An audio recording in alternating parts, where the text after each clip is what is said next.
суроолорду талапкерлерге ирети менен узата берели. Биринчи суроо кыргыз тилинде берилет. Чыңгыз Капарович сизге. Чыңгыз Капаровго суроо берем.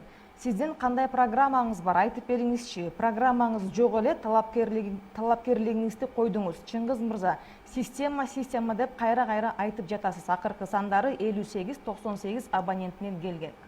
Дагы сабатсыз суроо берген экен да. Программасы жок, Синтез-Бүркөн бизди каттабайт. Эркин тоодон окуса болот.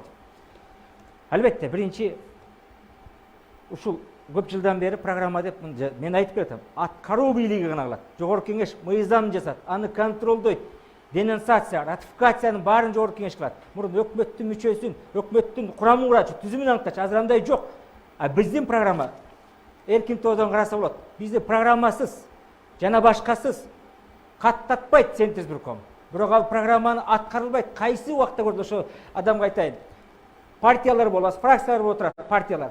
Кайсы депутат программасын аткарды эле 50 000 сом сүйүнүч пулга беребиз деп 2015 барган. Аткарылдыбы? Жок.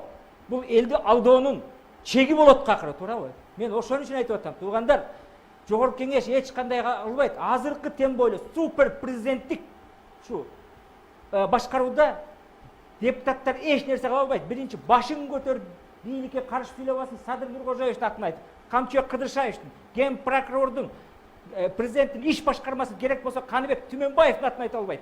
Азыркы жогорку кеңеш, кечирип коюңуздар, президенттин иш башкармасынын канцеляриясы болуп калды. Боякта депутат болуп, талапкер болуп бараткан мен Жамалбек Рысалиев агабызды жеке адам катары сыйлайм. Руслан Тагаевди да, булар жакшы, кичипейил адамдар. Бирок угуп туруңуздар. Койкойтуп программаны жасап, мен турба салам, мен тигин салам деп, ал жогорку кеңештин функционал обязанностуна, милдетине кирбейт. Биз жөн эле программаны койкойтуп жазып баратабыз. Ушуну түшүнүшпөйт экен көбү. Мен ошондой жооп берейин.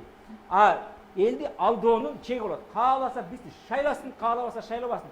Жогорку кеңеште азыр чындыкты талап кылган адамдар керек. Күрөшкөн адамдар керек.